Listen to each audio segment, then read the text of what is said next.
One thing you might not know about me is I can get down with some cowboy boots. On the weekends, I like to kind of explore my countryside a little bit. I grew up in the country near cattle farms and ranches, so I've spent my fair share of time around cowboy boots and appreciate high quality boots. And that's why I'm a big fan of Tecovas. Tecovas is my favorite boot brand. They're bringing a fresh perspective to heritage boot making. They carry on time-honored traditions and quality that you find in a great pair of cowboy boots, but they've innovated on comfort, style, and service. Their Western boots for men and women are handmade from the most premium leathers and over 200 time-honored individual steps. And their service is unmatched. If you go into the store, you're greeted like family, offered a boot shine and a drink, and you can get custom fitted for a new pair of boots right there. You can find all their store locations at tecovas.com. And if you can't make it into the store, Tecovas delivers the most premium quality and most comfortable Western goods right to your door. Visit tecovas.com. That's TECOVAS.com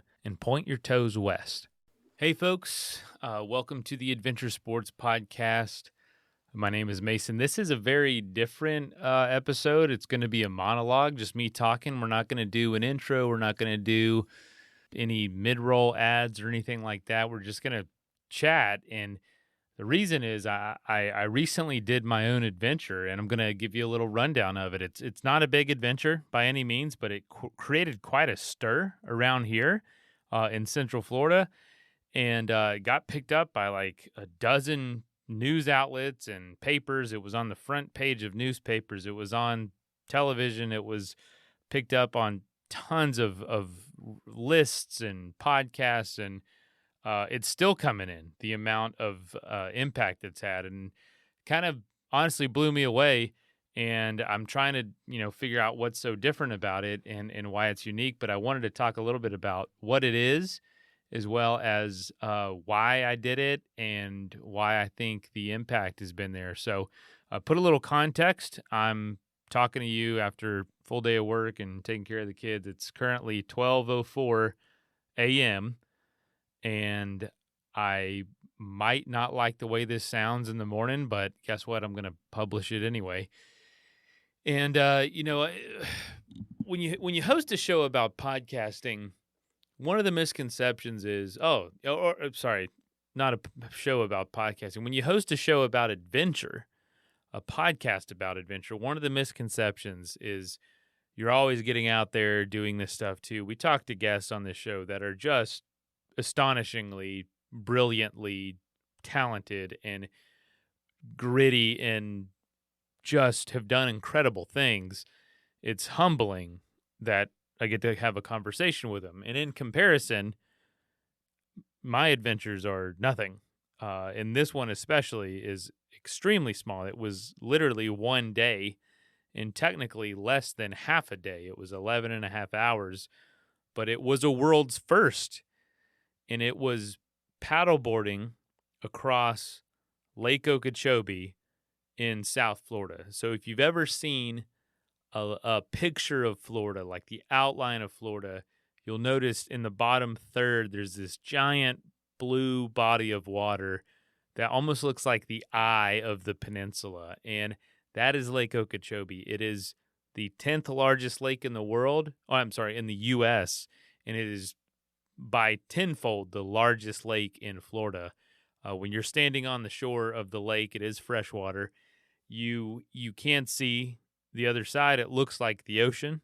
It's not nearly as big as the Great Lakes in northern U.S., which are also give you that sense of feeling like you're at the ocean, but it is nonetheless an enormous lake. And I wanted to do this because, one, like I said, when you host a podcast about adventure, oftentimes you don't get to do a lot of adventures yourself because, frankly, I work on this show on nights and weekends. It's like I said, it's midnight. A lot of this time people would be using to train for their next adventure or to be on their maybe night adventure. I don't know.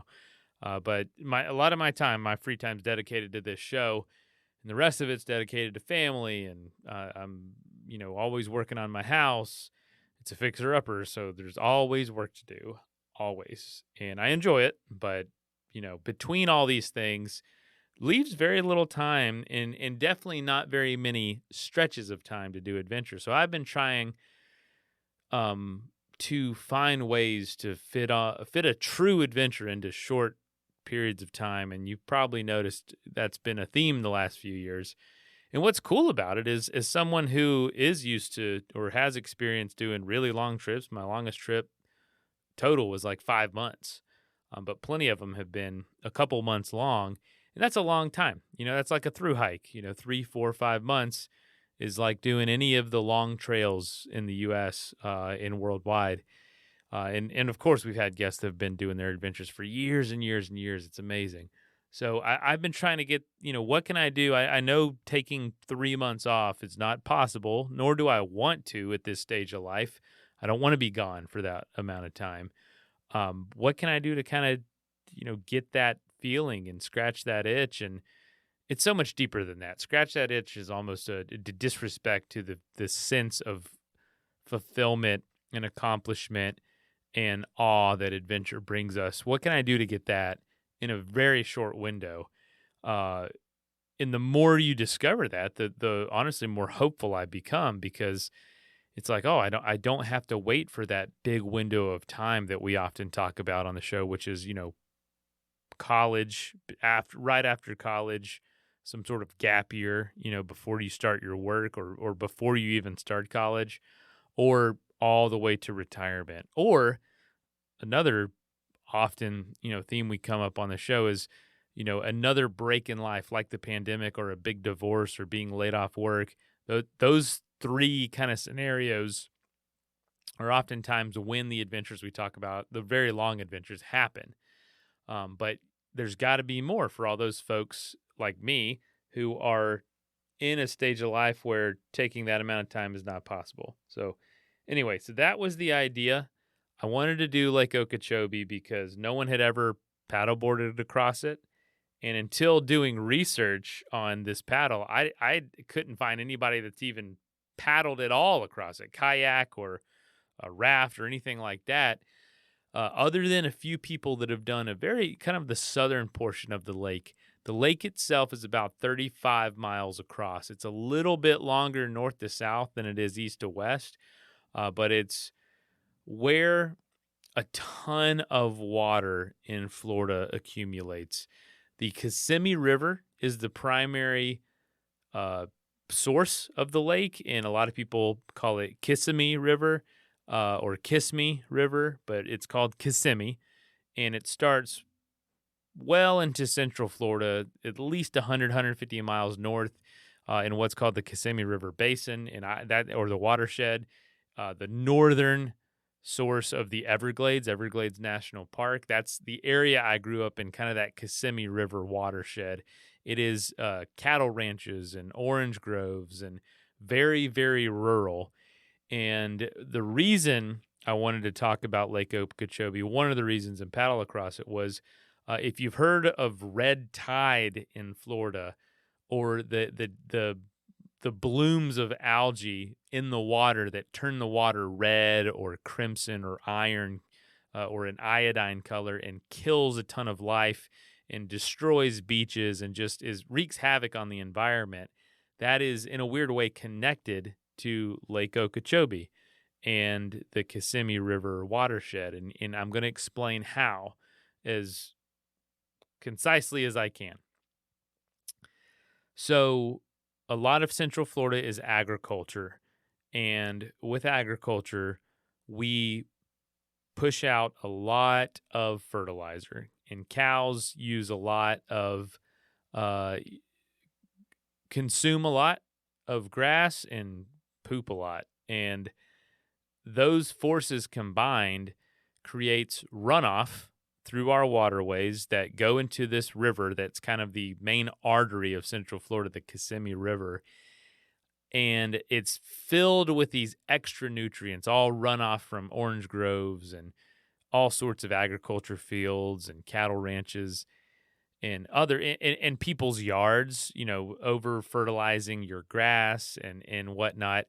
And it leads into the waterways, trickles in. Florida's waterways used to wind. They were very windy rivers. Like if you ever seen a natural river, it goes back and forth. And that windingness of a river actually helps purify water because it keeps the water moving a little slower so things can settle a little more. It gives the plants a chance to absorb anything in the water, any nutrients, extra nutrients that is, or basically can clean the water the slower it goes. Now, if water is obviously very stagnant, that can create other problems, but this is slowly but surely moving water. Well, many years ago, a lot of Florida was channelized, meaning they just dug giant holes, channels in the ground to fast track that water to the nearest source or the nearest outlet, whether that be another river or the ocean. And that sped the process of that water moving through a landscape tremendously, to the point that the land couldn't basically absorb the water. And I forgot to mention, when the water's winding as well, a lot of the water's sinking back down into the ground and filling the aquifer back up, which is where our fresh water comes from here in Florida. So that slowly moving water is very important to a balanced and natural environment. So when we go changing all the waterways, many, many waterways in Florida, we are totally disrupting that process. And so I'm painting a picture for you, and I know it's a long picture to paint, but this is a podcast, long form content, and I'm getting there. All that water gets fast tracked in the Kissimmee River and other rivers too, but we're talking about the Kissimmee. And then Kissimmee River itself has been channelized back in, the 50s, 60s. They channelized this 150-mile long river to be 56 miles. That's how many winds and bends they took out of the river. And almost immediately, it was seen as this enormous environmental disaster. And it got tons of attention, tons of press, in what is to be one of the largest environmental restoration projects ever completed. They filled the channel in, the straight line, basically culvert. They filled it in and rewinded the river back to its natural flow. Not the whole river, about a 40-mile section. And it has reestablished these seasonal marshlands and wetlands, and the birds have returned. So that's what you got to keep in mind about a river and lakes that are in natural settings. They're not stagnant. A lot of times the surrounding area is flooded part of the year, which creates an amazingly lush habitat. I'm talking like video game level animals like that. It doesn't even seem real, the amount of animals and the amount of life that takes place, and when the system's very balanced. And we totally screwed that up. And it's the Army Corps of Engineers who did all this work, and they have different goals than people with environmental mindsets, or you just didn't understand the repercussions of a lot of work we were doing. And this is happening everywhere, of course, at the time. But we've learned from this Kissimmee River project. It was actually completed in 2021. I'm not sure if there are plans to restore the rest of the river's flow, but it's a really awesome success story, or at least a partial success story, which is not, they're often few and far between in the environmental world. Well, Lake Okeechobee is the next piece of this puzzle. And a lot of that water still flowing through the Kissimmee River just has way too many nutrients in it. And what that does, that gets into Lake Okeechobee, and the lake becomes polluted. And what happens is these algae blooms, these small, microbacteria, microorganisms, are naturally occurring, and they are the base of the food chain out in the ocean and in some big lakes like Okeechobee. But these nutrients in the water, all from runoff from agriculture and fertilizers and whatnot, they kind of supercharge these algae blooms to where they're like way bigger and way more intense than they would be otherwise. You would think, oh, nutrients in the water, how bad can that be? That'll just help some of the plants in the water, grow a little more than normal. That's what I would think. But really, when you start looking at it, it helps a lot of the not bad things because they're not bad themselves, but it helps things get so out of balance that it has these really bad repercussions. And that's what happens with these algae blooms in the lake. Well, here's another part of the story. Lake Okeechobee, just like the Kissimmee River, is not in a natural state. It is a huge lake that has enormous marshlands and wetlands that surround the lake that flood every year and increases the lake size by 30%. This lake is already like 800 square miles. And when it increases that amount, I mean, that is a huge amount of land we're talking about. That is basically unusable to humans. Well, about 100 years ago, there was a huge hurricane that killed the Okeechobee or Everglades hurricane. I think it's the Okeechobee hurricane. Killed like 3,000 people that lived along some of the shores. And that big marshland was primarily the southern shore of Lake Okeechobee. So a lot of the water would when the lake became really full, would go south. And so along the other, the eastern, western shores, you could build homes. There was a little more dry land. Well, anyway, the lake was thrashed during a hurricane. The water basically created a storm surge from the water in the lake and killed thousands of people. Well, this was right about 100 years ago, and they decided to build an entire levee around the whole lake. It's about 120 miles long all the way around, and it basically contains the lake so that it does not any longer have the seasonal flooding. The lake level just goes up and down inside that levee. It's pretty remarkable, and it can fluctuate like 10 feet. It's really crazy. And the lake itself is not very deep. In places, it's like 5 feet deep for miles. But on average, it's around 10 to 15 feet, give or take. I think the deepest part of the lake's close to like 16 feet at peak season.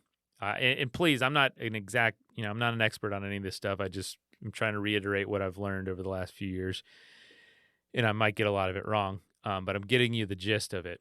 Well, that lake that gets all these rivers and tributaries into it that are all full of nutrients, it all gets put in the lake, and the lake itself is filling up. And frankly, there's too much water in the lake half the time. So they have to pump it out via these very unnatural channels that go to the east and west shores of Florida. And one's called the Caloosahatchee that goes out the west side, and the other is called the St. Lucie River, which is a natural, water did flow out that way, but not nearly as much as it is now. These are about big enough to take on a barge, probably not anything larger, these canals. Well, this supercharged, nutrient-rich water, again, dangerously nutrient-rich, is pushed out to the ocean on either side, and if it's in the proximity of any algae blooms, which are naturally occurring again, it's like pouring gasoline on a fire. It just blows them up to enormous proportions. And the reason that's damaging is they will literally block out the sun and make the water toxic for fish to, breathe in and out. And when they block out the sun, because it's so dark, it kills vegetation, which kills a lot of other organisms that are at the base of the food chain. And that just makes its way up all the way to manatees and all the way to sharks and dolphins and large fish. It's hard for any breathing animals like manatees and dolphins to breathe. It can cause a lot of respiratory issues. And these huge fish kills, which obviously stink and wash on the beach, it's very unsightly. And it causes a lot of tourists not to want to come to the beach during those algae blooms. So that's the state of water here in Florida. And Lake Okeechobee is a big part of this problem. And I wanted to paddle across it. And what I wanted to do is paddle from the primary source, the Kissimmee River, down to what's going to be the primary outlet of the new primary outlet of the lake called the Miami Canal. And here's a part of the story I forgot to mention. I have no idea if this is interesting at all. This might be the most boring thing we've ever talked about. But I'm going to keep going. It's a bonus episode. So historically, Lake Okeechobee did not have a southern shore. It was just a swamp, and not just a swamp. I mean, when I say swamp, I say that in with an endearing. It's endearing to me. It's a sacred term. It's swamps are wonderlands, and it sounds terrible. Like I don't know, it has this connotation, but to me, when I say swamp, I am talking about the place I want to be right now. Beautiful amount of life, tons of life, lots of hidden treasures, lots of concealed beauty, and big open vistas once you get inside. It is a world unto itself. And the southern shore of Lake Okeechobee used to be this massive swamp. And if you've ever heard the Everglades called the River of Grass, well, that all starts with Okeechobee. Okeechobee's 30 miles wide, and the southern shore was basically one big outlet for the lake. So the lake's water would just flow south, 30 miles wide and expanding to 60 miles wide for about 100 miles.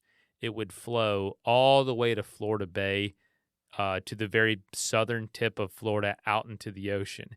And so imagine a river leaving a lake that's 60 miles wide and 100 miles long and like half a foot deep. That's the Everglades. And the Everglades is not one thing. A lot of people think it's just sawgrass, but there is literally dozens and dozens of different landscapes and natural settings within the Everglades that are just, yeah, I mean, it's like it's otherworldly. It's absolutely magically breathtaking.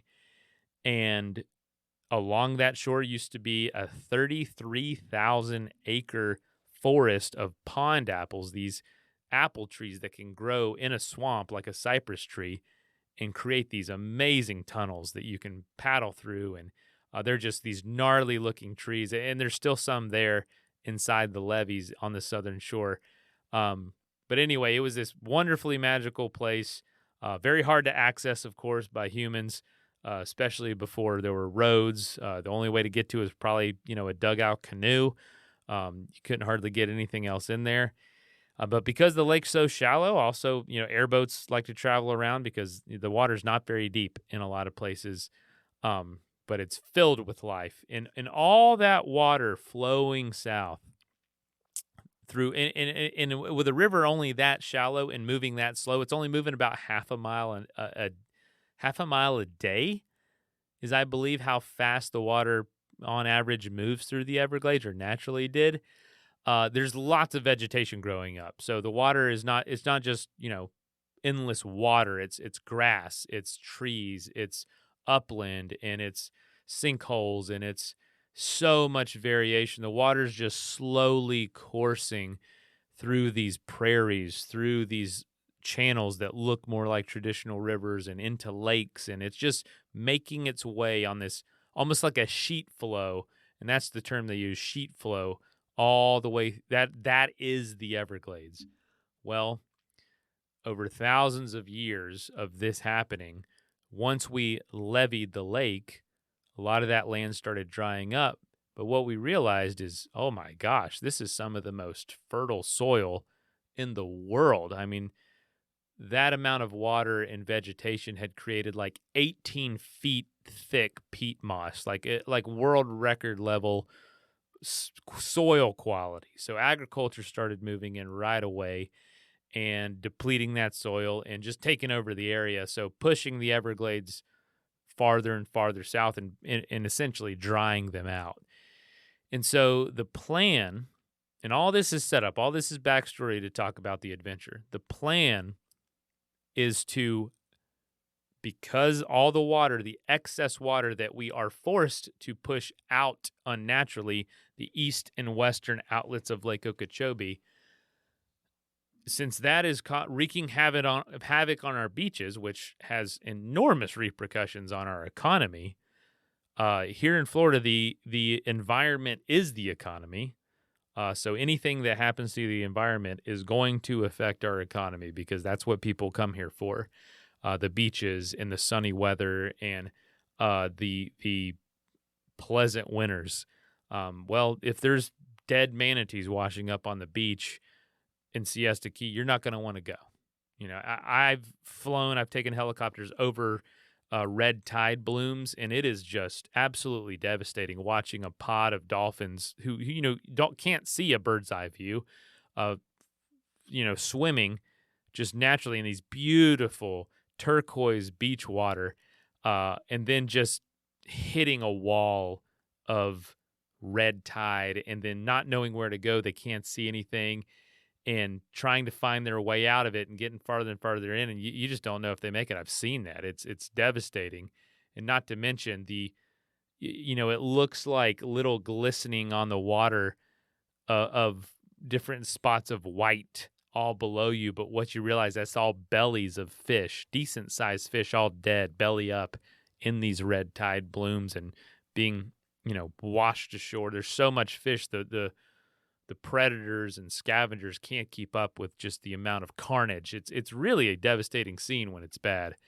But anyway, because we know that, we are wanting to reintroduce more water back to the Everglades to, one, help water the Everglades, help regenerate that life that's down there, that was once there and still is. It's just far, pale in comparison to what it used to be.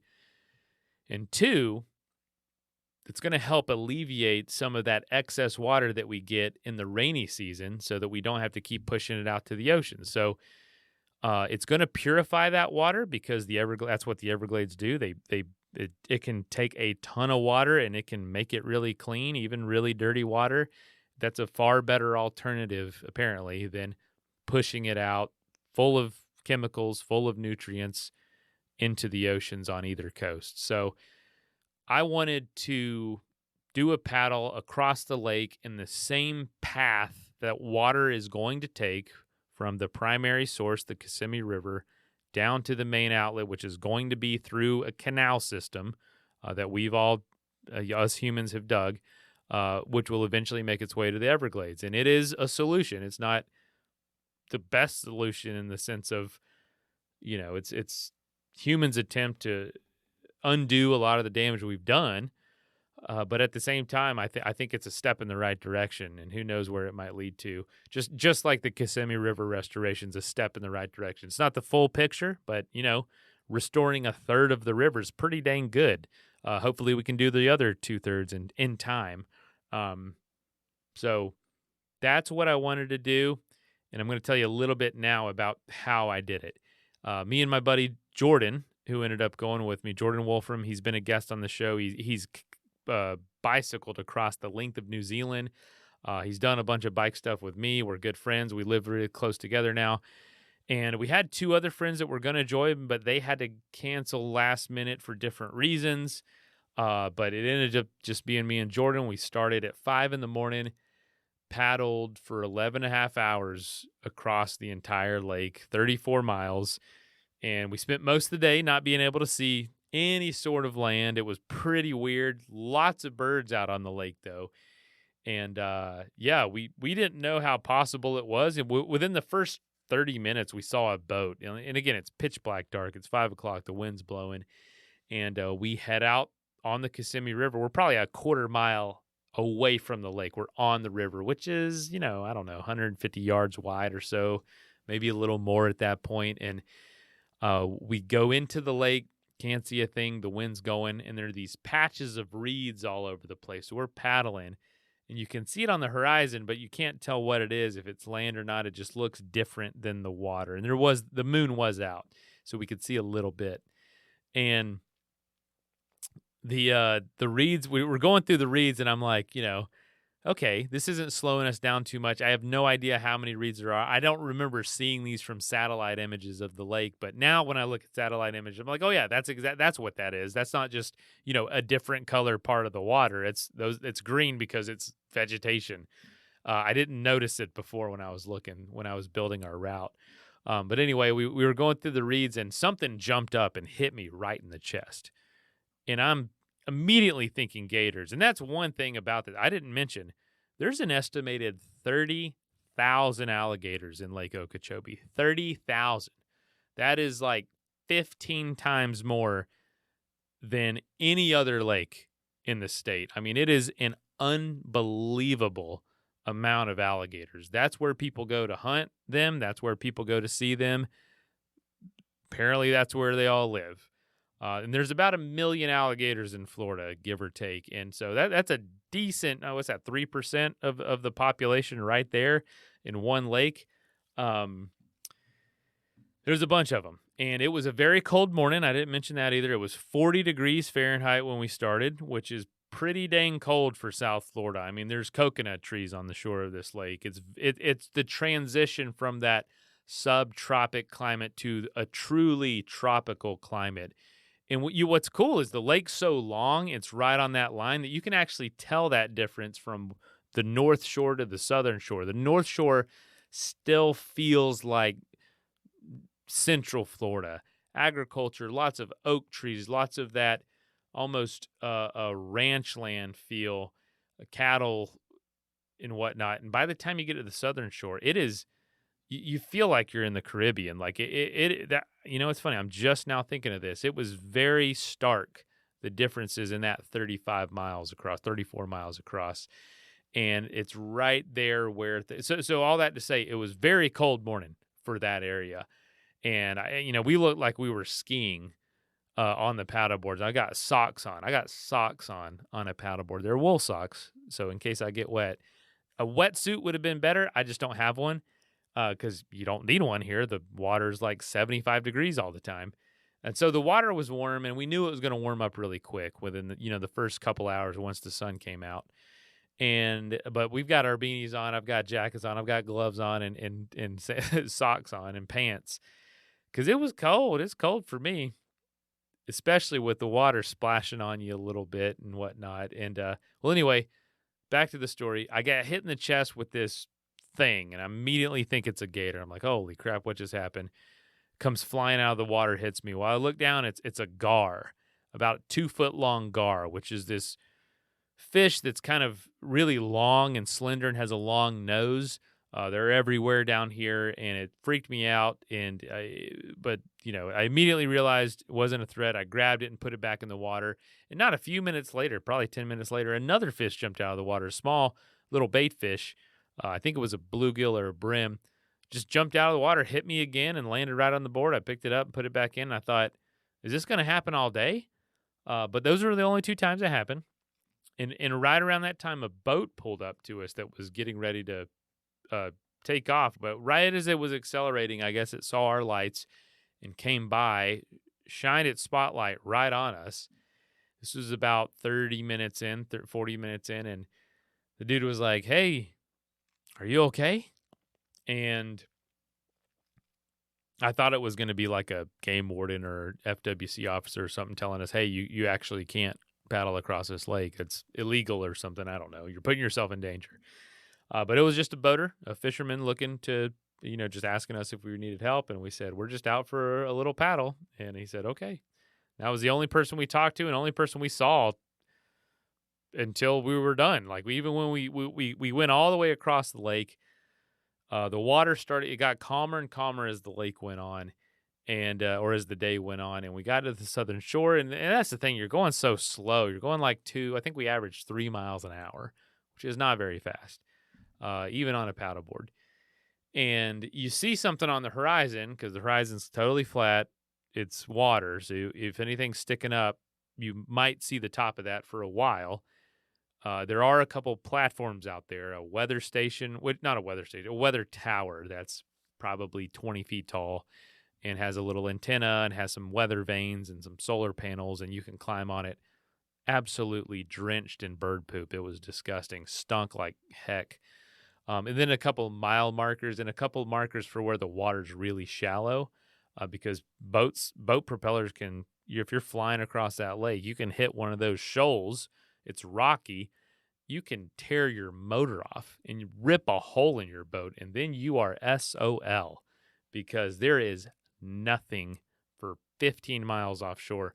If you remember that story, that song by Gordon Lightfoot called "The Wreck of the Edmund Fitzgerald," that very famous or infamous sinking of a ship on the Great Lakes, Lake Superior, back in 1975, I think. I mean, the song came out a year later. It was a huge thing. That was only 17 miles offshore. So when you're in the middle of that lake, you're basically that far from every shore. So with the wind kicking and a bad storm, that lake can get very hairy. I mean, I've heard of 10-foot waves. I'm not sure if that's true. I'm like, that's basically the depth of the lake. But I've heard much more frequently, and seems to be more accurate, is like 5 to 6 foot waves, no problem. Which still, that's crazy to me to think that the lake's only like 10 feet deep. Many places it's only like 5 or 6 feet deep, especially in the dry season. So anyway, we never saw another person. Barely saw one boat on the horizon. I mean, it was a holiday. It was the last day of the year, and the weather ended up being beautiful. It was like mid 60s, completely sunny. Not a single cloud in the sky the whole day until the end of the day, and didn't see a soul. I thought, man, what a beautiful day to be out in the lake. And I know no one would be out in the middle, but even as we got closer to shore, we didn't see anybody. And speaking of the southern shore, we could see it for hours. And I'm looking at this one palm tree for like 3 hours. I'm like, that palm tree, I can clearly tell it's a palm tree, a royal palm. It has not gotten any closer over the last 2 hours. Are we going anywhere right now? But it's just got to be patient and keep doing your thing. Something else I wanted to share is we did see this, was smoke, tons of smoke. And the reason has to do with what I was talking about before, with the southern half of Lake Okeechobee being basically all agriculture land. It's called like the Everglades agricultural area. And that whole area grows a ton of food and a lot of sugar cane. So a lot of the sugar we use here in the States comes from that area. And what they do, they cut down this plant called sugar cane. They crush the sugar out of it. And what's left over is these long, thick stalks, kind of like corn stalks or anything else.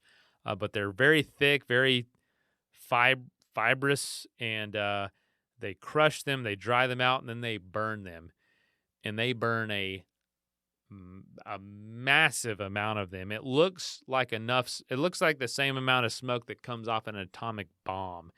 It is, and it looks like an explosion because when they light it, it literally releases a mushroom cloud into the sky, all in slow motion. And this probably happened 10 times throughout the day, and the entire southern shore was just this haze of smoke on the horizon. It was very eerie. They don't do it like every day, but I guess it happens around a few times a year. I don't know that much about it, but I know that there's been some documentaries that have come out about it this year that have won some awards just because, these are surrounded by towns. This is not very far from Miami, which is like 3.5 million people. I don't know how they get away with this because it's obviously not environmentally the best thing to do, but also it's not like necessary is what I've heard. Like it's kind of an older practice, and there's better ways to kind of incorporate that leftover plant material back into the soil, which is what the soil quality is what drew a lot of people there in the first place. And also the abundance of fresh water from the lake itself was hugely attractive and still is. So, I'm not sure, but that was a really interesting thing to see, and I did not expect that. Another thing we didn't expect to see was the Goodyear blimp. It flew over the lake, going around the smoke, and I'm like, what the heck? And I said, it's got to be football games or something. Like, that's the Goodyear blimp right over there, which is so funny to me because it doesn't need any tires, but it's been advertising tires for years. And what it was flying from Miami to Orlando for 2 college football games, and it was pretty funny to see it kind of in transit from one game to another. Like it literally worked one night at Miami, then the next day had a game in Orlando, and it just flew over slow motion. It was pretty cool. Didn't expect to have an appearance from the Goodyear blimp, and trying to think of anything else interesting to share. It was a huge success. Media started pouring in afterwards. I guess it was a big deal. I can't tell you how many people I talked to beforehand. Like I called a lot of fishermen and guides and captains and whatnot, asking them advice. So many of them were like, "Oh, that's the dumbest thing I've ever heard. Please don't do this. You're gonna die out there." And others that were like, "Yeah, that sounds cool," or just didn't care. Like, "Oh, okay." Um, a few were thought it was a cool idea, but man, most people actually did not think it was a good idea. I called the Coast Guard too, which they like. I don't know. I guess it's a big enough body of water that they have to be called in for stuff, and they advised us not to do it either. So I was like, well, yeah, we're gonna do it. And something a lot of people ask is, are you gonna have a support boat? I did consider that for a while, but in the end, I decided, nah, it'd be way cooler if we just did it. And plus, the worst thing that can happen out there is, my boat sinks, which is inflatable paddleboard. Jordan's was a hardboard, so if something happened to mine and it sank or just deflated, we could just get on Jordan's. It couldn't hold us both probably completely and our stuff, but we could at least hold on to it and float to the nearest shore. Or I had a GPS tracker, a spot GPS tracker, and I could have just pressed basically SOS at any point and got rescued somehow. Probably would have cost me 20 grand, but it'd be worth it in the end, save your life. But that was, worst case scenario. The trick really was choosing a good day for the weather. And that's what made me, I've been thinking about this for at least 6 months, but what's kind of caused me to hesitate was aligning a good window of weather and after you feeling prepared. And that weather thing led to, gosh, probably a month delay, right, waiting on the right day. And since I wanted to do it in 2023, the last day of the year was, well, the absolute last chance to make it happen. And although it's not been, the biggest adventure, it was literally 11 and a half hours, not even a full day. Didn't have to camp or anything. I would think I was gone from home 24 hours door to door. It was every bit the sense of mystery and uncertainty and excitement and joy and fulfillment and just everything we search for in adventures, all packaged into this very doable and repeatable template. And what was cool, and it's kind of a realization for me, is like, wow, I don't need to be gone for 6 months. I can be gone for 11 hours or 24 hours total and have I mean, maybe this is dramatic, but a life-changing experience. This was like, people are already like, you're that dude that paddled across Okeechobee. The media attention has been very unexpected. And that's a lot of fun too. And what's cool is a lot of my trips, I'm too tired after the trip to even talk to anybody. And it was too long to hold anybody's interest anyway. So this was just enough time for people to find it and follow along for the day, because I did post the link to follow the GPS tracker, but also to hear about it immediately after it happened. It was really interesting. So expect more of these from me, and I encourage you, if you don't have a month to go do something, if you dream about doing that one day, please don't neglect these shorter adventures in the meantime. Take it from me and take it from our guest on Monday, we're going to be talking all about that. Someone who has spent their entire life doing adventure, and huge, like multi-year adventures. They are now extremely passionate about very small, very micro, minimal adventures that fill the soul. So find what that is for you, and try to attach it to a cause or to something you care about. This one was to bring awareness to that problem I was talking about with algae blooms and over fertilizing and protecting our wild lands here in Florida. It's, gosh, probably one of my biggest passions.